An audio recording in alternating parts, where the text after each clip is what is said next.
It's so good to meet you. Thank you so much for taking a minute out today. You're welcome. I'm looking forward to the conversation. Me too. So let's get into your life as a spiritual advisor, all of these things that go, and we're in very weird, strange times here. So it hmm seems like there's a little bit more of a heightened urgency to people Mm. finding some purpose and some light in this world. So to begin with, one of the biggest calamities we all dealt with globally was this pandemic 5 years ago, which at this point we would have been about a month and a half in, still uncertain as to where it was going to go. How much of living through that affected the way that you approach clients and that you approach your life and everything that you do with your work? Hmm. Well, during the lockdowns in the UK and during those couple of years around the pandemic, in the heart of it, I was still a part-time university lecturer. So we had our first graduating class for the course I was on in the year of lockdown.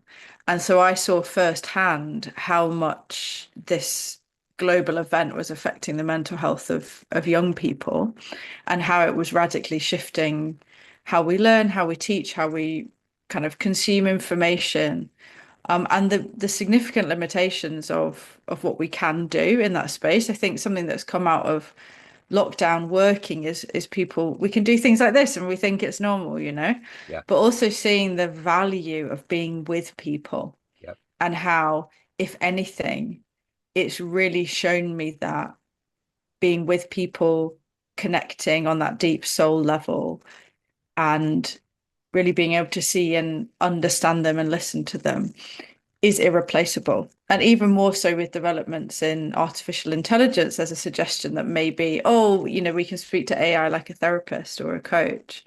But actually, from my experience during the pandemic and lockdown, it only reinforced how important that person to person contact is, especially as you say, in the fields of finding purpose and understanding why we're here.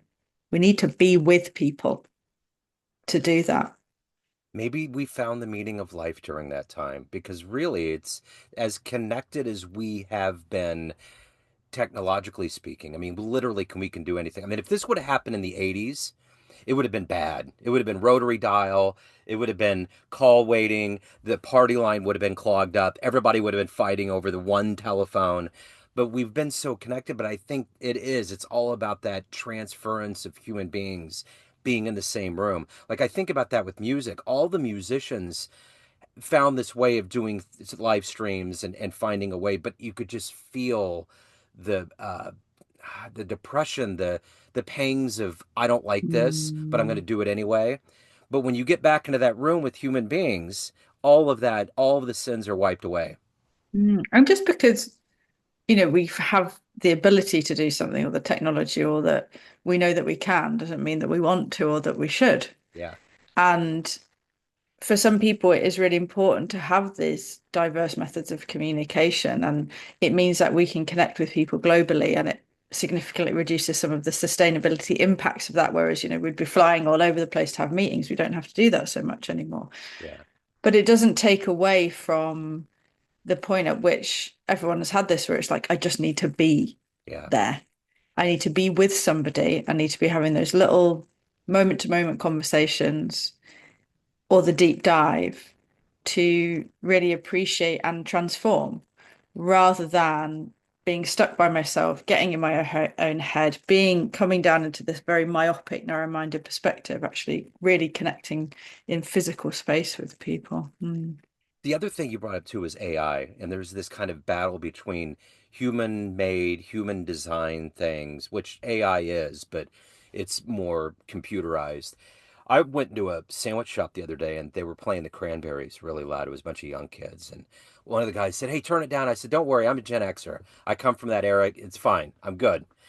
And one of them said, "Yeah, I love this song. I love her and all of that." And I was like, "How would you define your music?" Because when I think about the 90s, like, you got the grunge and then you had high gloss pop with the Spice Girls. There was all these things and it was fun.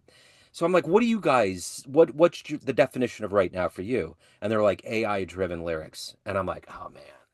And then I start thinking at the end of the day, that's becoming their realities. You know, there's Mm. paintings and music and literature and all this that's artificially driven. So I'm thinking, based on what we've been talking about with the human contact, maybe this is just pushing us to admire our humanness more and make it more a distinctive flavor of where we want to go as people. Absolutely. And there's kind of a missing element, and this is coming from a background as being an educator, which is kind of critical awareness and critical engagement in that at the moment, we're so excited about the possibilities of AI. We're kind of moving slightly away from, oh, it can write me a funny song into, oh, what if it takes my job?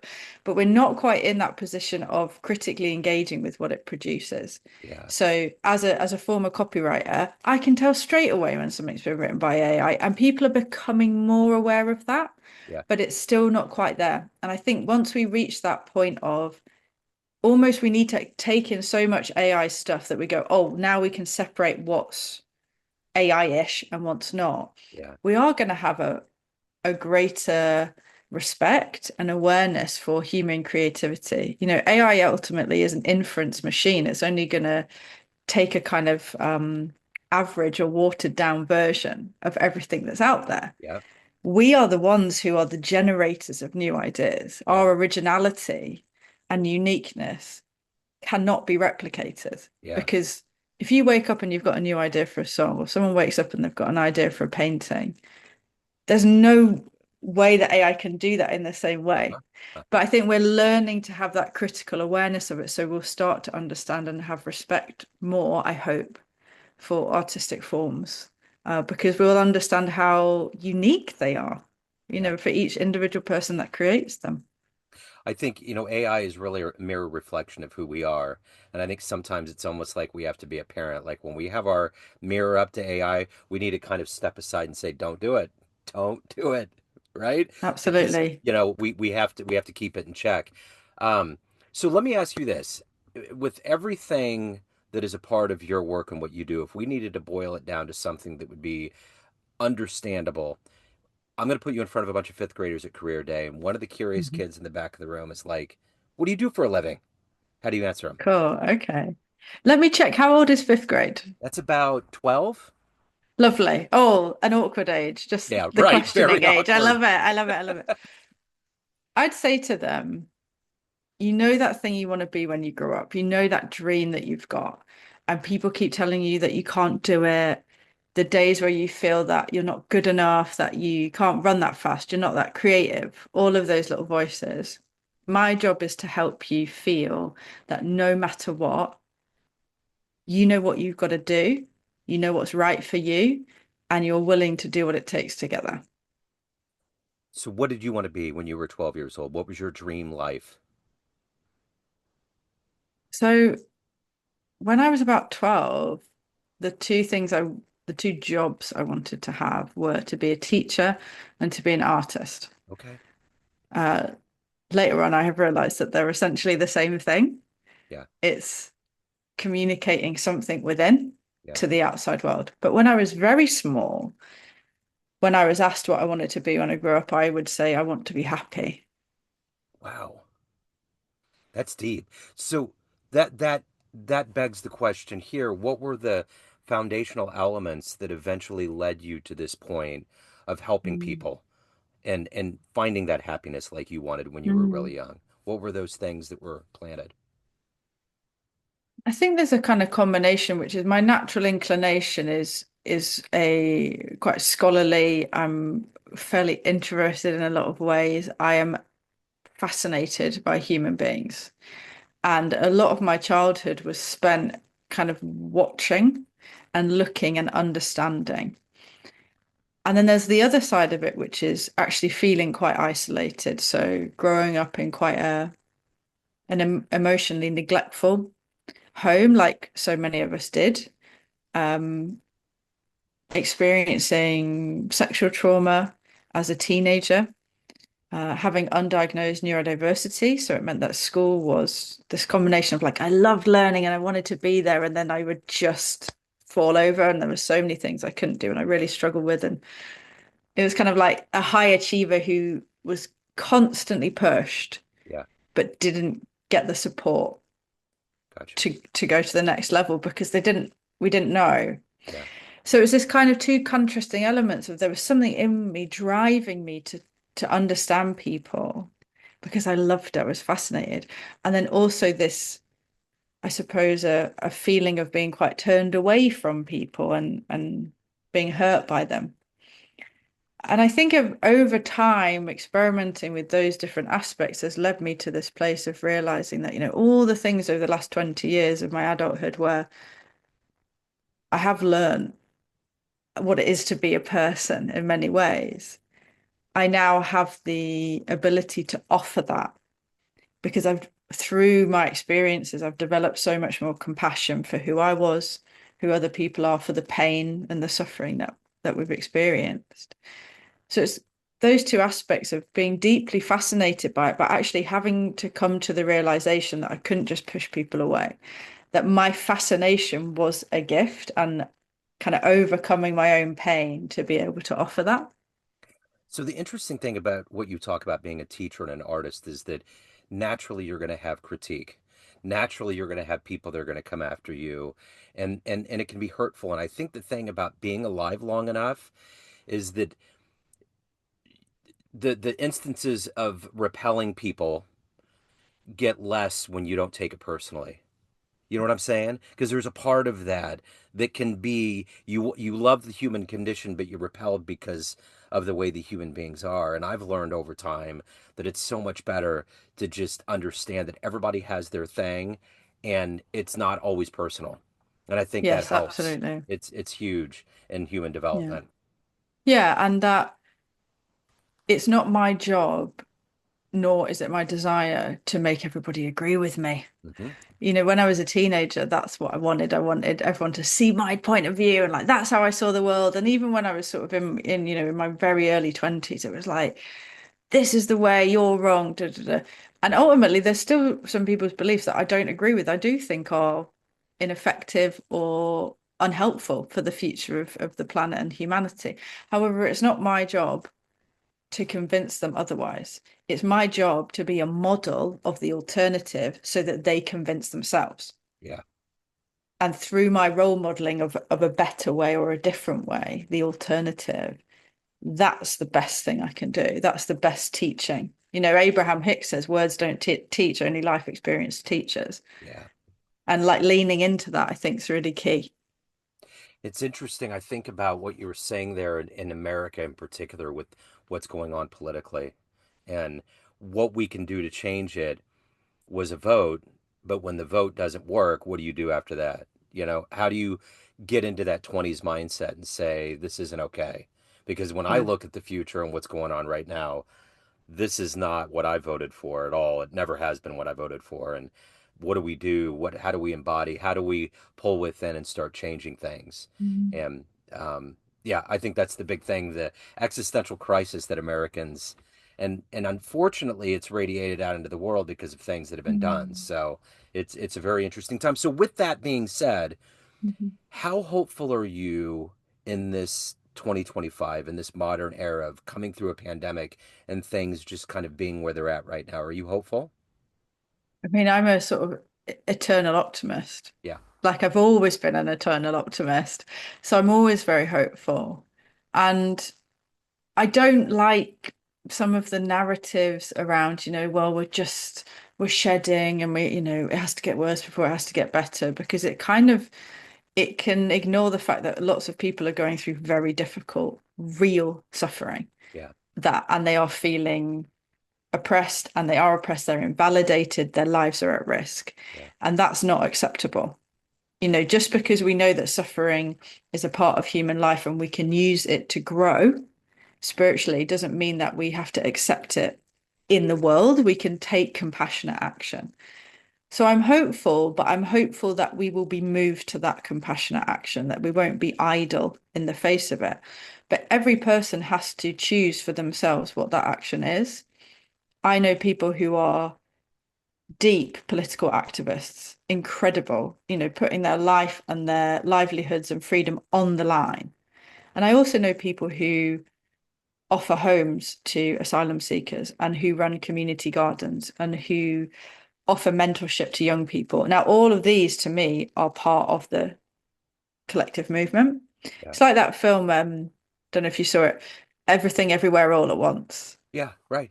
That's what change needs to be. Uh-huh. It's everyone doing a bit of everything, Yep. picking your area and really focusing. So for me, I'm very hopeful Yeah. because I trust that people will find through guidance and support their unique part of the world where they're gonna make that positive difference. Yeah. That's what we want to empower. I feel is important to empower people is to make the difference in their part of the world, knowing that we are all connected. We're all doing it. We don't have to do it the same way, Yeah.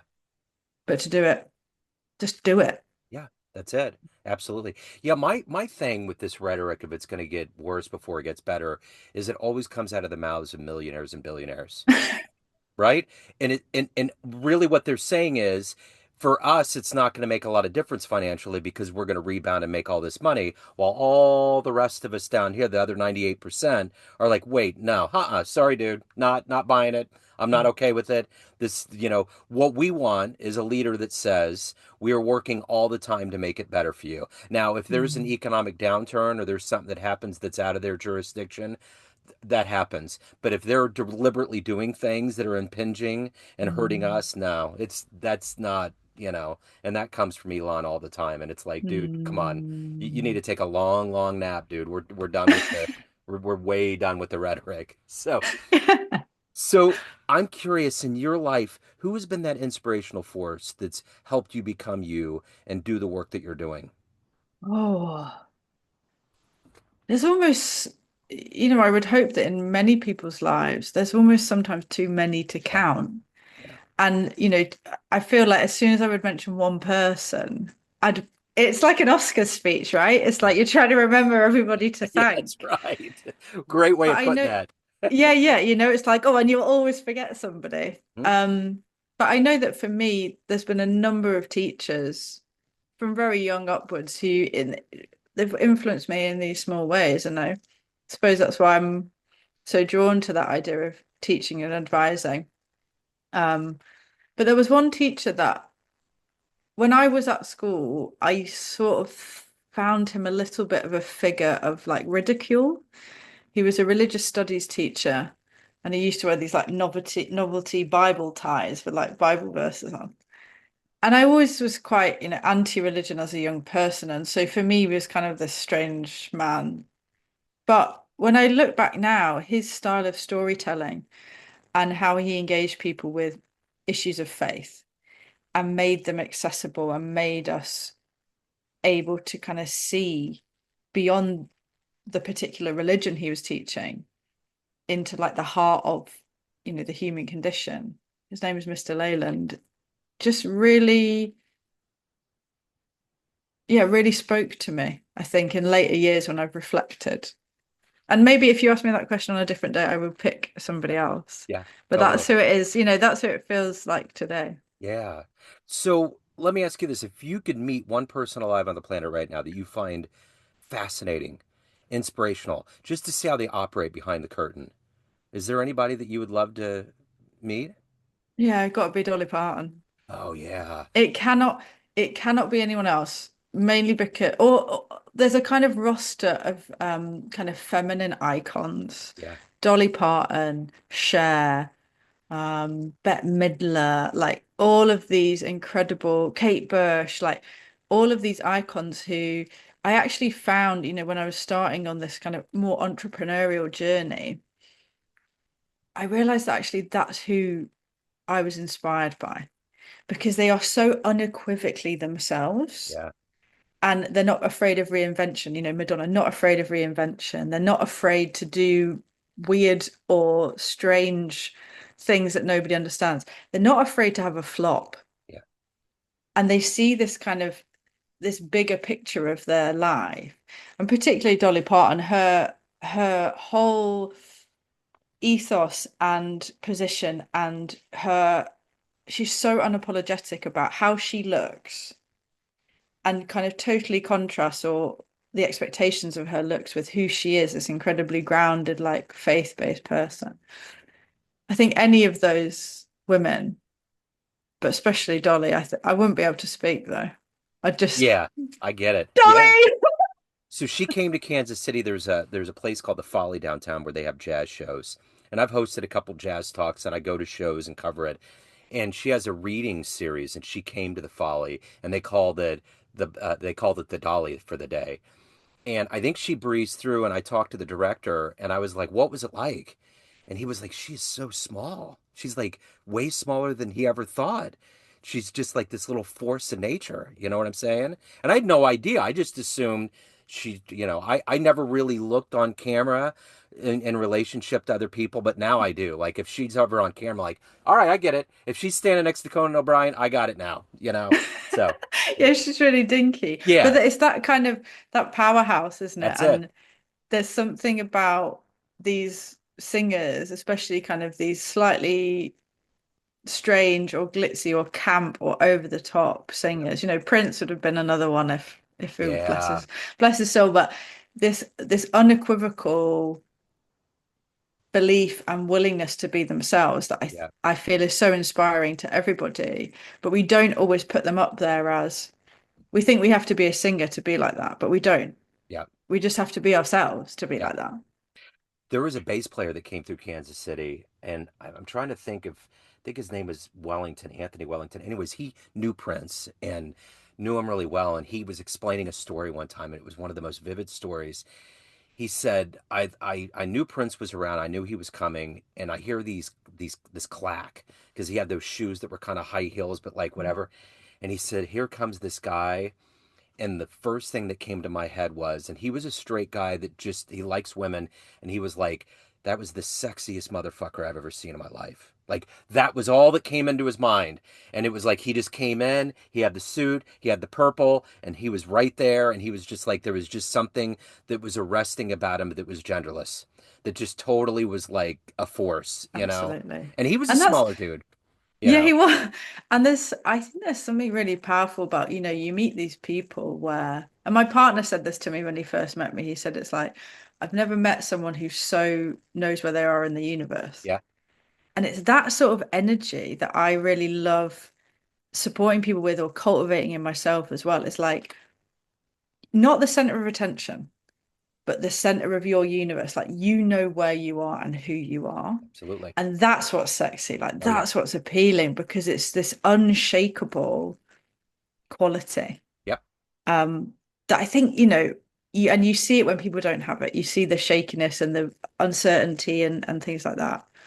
The overcommitment to things because they're shaky. And I've been there. Yep. But that like incredible, the world, the room just becomes Uh-huh. this vortex where they are at the middle of it. It's like, Absolutely. oh, it's so Yeah. appealing. Oh yeah, totally. So what was the first concert that you went to that blew you away? What was the first big show? Wow. When I was must have been about 13 or 14, the Sex Pistols did like a reunion tour thing. Wow, how cool. Yeah, in London, I went and I was really young. I went with my then stepdad, and I felt so small. Yeah. And there was like punks everywhere. People with like, huge Oh yeah. mohawks and like people throwing stuff and chains. And it was, but the nicest group of people, Of there was this course. big Glaswegian punk who was like, get on my shoulders, you can see better. And that for me was a really powerful experience of almost like the whole world, the wall of sound that everyone and everything in that stadium was of that moment. Um, Seeing Bjork, Yeah, Bjork's so the when cool. she had the album with the glitter cannons and the female brass band, Yeah, yeah, yeah. Was that the wild. one where she did the video where oh man, I know what you're talking about. I know what you're It talking was about. just, yeah, again, it was that like intense experience. And I remember going to see when I was at university, going to see Block Party. Yeah, Um, and there was a bit where the lead singer came out on stage and it kind of lit up from behind. I was like, oh, it's just Jesus. Like he looks, this is the savior. He's come, and everyone's like wild. And it was an interesting one before lockdown, actually, before COVID. I would never have said I was someone who was particularly enthralled with live music. Yeah. But after the experience of not having it, I see so much value in it now. Yeah. And the things I like most are the ones where it's that very full on, intense dance, everybody there. I'm not, I can't sit down and listen to music. I've got to move, I've got to get up. Um, so yeah, anything with that. Those are some of the examples. I'm sure there's more. You know what's speaking of coming out of the pandemic and having an intense experience, I was covering a keyboardist named Rachel Eckroth, who's in the jazz world, but she was touring with St. Vincent. And at about 21, 22, they came through. St. Vincent is unbelievably talented, and all the musicians around her, like one of my favorite guitarists out of LA, Jason Faulkner, Rachel was up there. They were just so good and so hip. And I remember at one point they came out, it was open air, the pandemic was kind of lifting with masks and people could get out, and somebody brought her up like a cocktail and she was like, all right, this is the moment, we're back, let's do it, let's cheers. And it was so much fun. But they totally blew the top off of that place, and it was just Mm. so much fun. So let me ask you this: of all of the things that you've done and evolved into in your life, what are you the proudest of? So every year when I have my birthday, I go quite wild for my birthday. Nice. And I've had people over time, some people just aren't bothered about it. And people have said, like, why do you care so much? And my answer's always the same, is because I thought there was a time when I wouldn't be here. There was many years of my life where I thought I'm not going to make it to my next birthday, either through self-destructive habits, through intention, or just simply that I just didn't feel I could go on. Yeah. So for me, every year it's like, oh wow, I did it. I did another year. And it can be the best year ever, it can be the worst year ever. It doesn't Sure. really matter about what it was. It's the fact that I kept going, and that each time I experience and that I remind myself that I chose to keep going, Yeah. and I chose to enjoy life even when it was hard. It makes it that little bit easier. Yeah. So yeah, the pride definitely comes from being here and loving it more Yeah. and more each year. Well, it's that spirit of Dolly and Prince. It's like you're humans, you embrace that and you get in there. And it's the good and it's the bad, it's the tragedy, it's the miracle, it's all of those things that get wrapped up into this experience that Mm. hopefully will lead to the next level of wherever we're Mm. going. That is just going to be a stepping stone, a Pac-Man quarter to get through that maze, right? It's a part of the thing. So Mm. if anyone has questions, they're at that point and they want to reach out to you or they want to hire you, they want to do any of that, how do they do it? So I would say, if the people who come to me are often people who've actually done quite a lot of like self-development, right? So they've gone to therapy for a bit, they've done some coaching, maybe they've been on like a day retreat, and they feel like they've read every self-help book, it's coming out their ears, the podcast episodes and everything. And they reach this level where they go, actually, I need to speak to this deep, soulful part of me. Yeah. That's when people get in touch naturally. They'll come to me. The best ways to do that are through my website, which is higherlove.co. And if you go to higherlove.co/subscribe, it's my mailing list, and I send regular emails with resources and tips, but also updates of my workshops, my free events, my courses. And I run free online group meditation every 2 weeks, Okay. open to everyone. Doesn't matter whether you've meditated before or not. Doesn't matter if you think you can't sit still or you think it's a load of rubbish or boring. You will benefit from this collective group contemplation, which gives you that peace so you can come back to yourself. So higherlove.co is the website, all the information's on there. Or if you search for me online on Instagram, it's Astra Higher Love, and I'll be there. Okay. And I will put all the links in the show notes. What Yes, a joy. please. Thank you so much for the light you're putting out into the world. Thank you for your story. It's been remarkable. I love it. Thanks, Joe, and thank you for having me. Absolutely. That's the Hello, friends. Joe Dimino here. I just wanted to let you know that after 30 years or so, I have finally released my first book of poetry through the mighty Spartan Press here in Kansas City, Missouri. As the creator and host of both Neon Jazz Radio and the Famous Interviews with Joe Dimino podcast, along with being a visual artist, I'm ready to embark on a new adventure and want you to be a part of it. You can get a copy online via Barnes & Noble, Amazon, and actually on the streets in Kansas City at the great Prospero's bookstore off 39th Street. You can also visit joedimino.com for links to the book, to more poetry, and everything in my world, including paintings. Thanks for all of the love and support over the years, and please dig the words.